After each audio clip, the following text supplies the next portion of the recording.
মাওলানা গিয়াসউদ্দিন তাহিরি তিনি মামলা করলেন শেখ আহমদুল্লাহর বিরুদ্ধে। প্রাসঙ্গিক ছোট্ট একটা বিষয় নিয়ে, যেটি গোল টেবিলে বসলেই এর সমাধান হয়ে যেত। গোল টেবিলে না বসে বরং সমাধানের উদ্দেশ্যেও নয়, সমালোচনার উদ্দেশ্যে মাওলানা গিয়াসউদ্দিন তাহিরি ওয়াজের মঞ্চে বসে শেখ আহমদুল্লাহকে কাফের, শয়তান, বোবা শয়তান, জুতা মারব ইত্যাদি ইত্যাদি বলল, এমনকি মামলাও করলো। যখন শেখ আহমদুল্লাহর বিরুদ্ধে মামলা করেছে তখন গোটা বাংলাদেশের তাওহীদি জনতা এবং অসংখ্য ওলামায়ে কেরাম তাহিরিকে বয়কট করেছে এবং তাহিরির বিরুদ্ধে মামলার সম্পূর্ণরূপে প্রস্তুতি গ্রহণ করা হয়েছে। গিয়াসউদ্দিন তাহিরির বিরুদ্ধে মামলার যখন প্রস্তুতি নিচ্ছে, আর এই খবর যখন গিয়াসউদ্দিন তাহিরি জানতে পেরেছে, তখন সে আবার তার নিজস্ব ফেসবুক পেজে, অফিসিয়াল পেজে লাইভ প্রোগ্রামে এসে ওলামায়ে কেরামদেরকে, অসংখ্য ওলামায়ে কেরামদের বিরুদ্ধে সে গালমন্দ এমনকি কুরুচিপূর্ণ বক্তব্য দিতে দ্বিধাবোধ করেনি। সে এমন কথা বলেছে যে আমাকে সবাই বলে মাজার পূজারী, আর যারা শায়েক পূজারী তাদের ব্যাপারে কোনো মন্তব্য নেই। সে এমন কথা বলেছে যে শেখ আহমদুল্লাহর বিরুদ্ধে মামলা দেওয়া শুধু ঠিক হয়নি, বরং যারা এই শায়েক পূজারী তাদের বিরুদ্ধে মামলা দেওয়া আমার উচিত ছিল। তার মানে হলো এখনো পর্যন্ত সে যে কোন ভুলের মধ্যে আছে, এই ভুলটাকে সে এখনো শুধরাই নিচ্ছে না। এখনো জাতির মাঝে বিভ্রান্তিকর বক্তব্য দিয়ে পর্যায়ক্রমে আসতেইছে, জাতিকে বিভ্রান্ত করতেছে। শুধু তাই নয়, এই যে কলহ, এই যে দ্বন্দ্ব, এই যে একটা ফিতনা, এই ফিতনার যেভাবে ছড়াচ্ছে মাওলানা গিয়াসউদ্দিন তাহিরি, এটা মোটেই তার উচিত হচ্ছে না।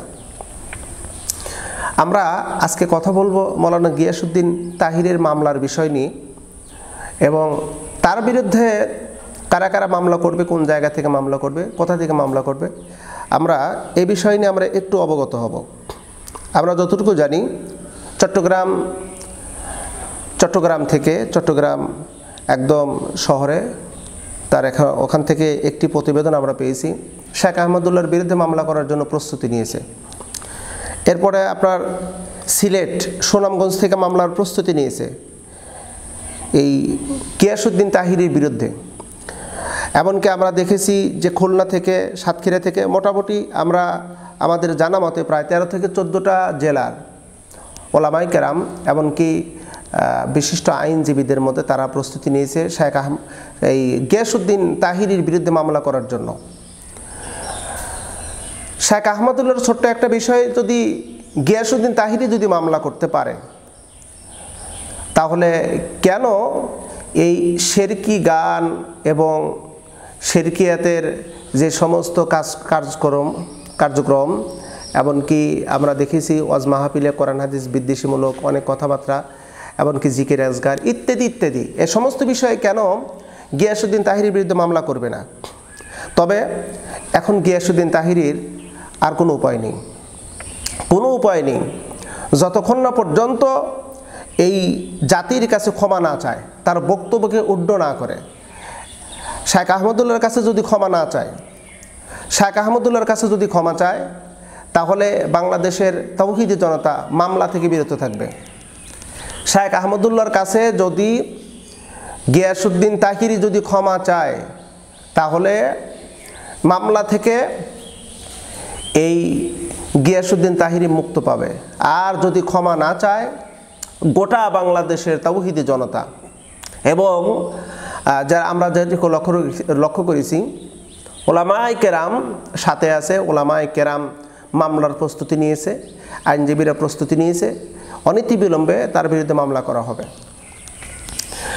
এখন আমরা আরেকটু জানব, আজ গত কয়েকদিনের মধ্যে শায়েখ আহমদুল্লাহর বিষয় এবং মাওলানা গিয়াসউদ্দিন তাহিরির বিষয়ে। মাওলানা গিয়াসউদ্দিন তাহিরি সে নিজে বিভিন্ন রকমের ফেসবুক স্ট্যাটাস দিয়েছে, আরেকটি ভুয়া নিউজ একটা মানুষকে বিভ্রান্তি করার জন্য একটি পোস্ট যেটি করা হয়েছে। আমরা অলরেডি সাইবার টিম সেখানে এ বিষয়ে একটি জিডি করাতে অলরেডি খবরও চলে এসেছে।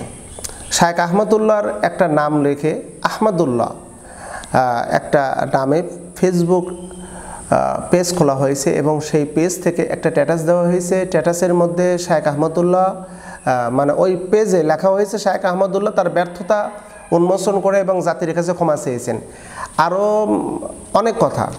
তো সাইবার ট্রাইব্যুনাল অলরেডি তারা এই টিমটা গঠন করে যে আদৌ এটা শায়েখ আহমদুল্লাহর পেজ নাকি অন্য কেউ। তো এখানে তদন্তে যেটা এসেছে তা হলো যে এই পেজটা মূলত শায়েখ আহমদুল্লাহ নয়, এটি হলো মাজার পূজারীদের মধ্যে কোনো একজন হবে। তারা এটা চক্রান্ত করে ষড়যন্ত্র করে জাতিকে বিভ্রান্তি করার জন্য মূলত এই একটা পোস্ট করা, এই পোস্ট করা। আমরা একটাবার লক্ষ্য করে দেখেন যে শায়েখ আহমদুল্লাহ যে বারবার শায়েখ আহমদুল্লাহকে যে বারবার তারা হেনস্থা করতেছে, বারবার তাকে পরাস্ত করার জন্য, দুর্বল করার জন্য তারা বিভিন্ন রকমের প্রক্রিয়াধীন অবলম্বন করতেছে। তবে আমরা একটা জিনিস ভালো করে বুঝতে পারলাম, শায়েখ আহমদুল্লাহ কিন্তু এখনও পর্যন্ত কোনো প্রতিক্রিয়ামূলক কোনো বক্তব্য, কোনো কাজকর্ম এখনও পর্যন্ত তিনি করেননি। তার বিরুদ্ধে মামলা করা হয়েছে, তিনি যে মামলার বিষয় নিয়ে তাকে জিজ্ঞাসাবাদ করাতে তিনি কোনো জবাব দেননি। তবে এটা তার একটা হেকমত, এটা 100% একটা হেকমত। কিন্তু গিয়াসউদ্দিন তাহিরি সে তো বসেনি, গিয়াসউদ্দিন তাহিরি সে মোটেও বসেনি। তার কাজ হলো সে এখনো পর্যন্ত অবিরাম গতিতে চলে যাচ্ছে। তার উদ্দেশ্য হলো বাংলাদেশের মহাজ্ঞানী উলামায়ে কেরাম যারা শিরকের বিরুদ্ধে কথা বলে, কুসংস্কারের বিরুদ্ধে কথা বলে, মাজার পূজার বিরুদ্ধে কথা বলে, তারা মহাজ্ঞানী উলামায়ে কেরামদের বিরুদ্ধে কথা, কাজ এবং বিভিন্ন যা কিছু করার প্রয়োজন ওরা সব করতেছে। তবে আমরা দীপ্ত কণ্ঠে একটা কথা বলতে চাই, মাওলানা গিয়াসউদ্দিন তাহিরি যে পথ অবলম্বন করেছে এই পথে কখনো সফলতা নয়, এটা শুধু বিফলতা।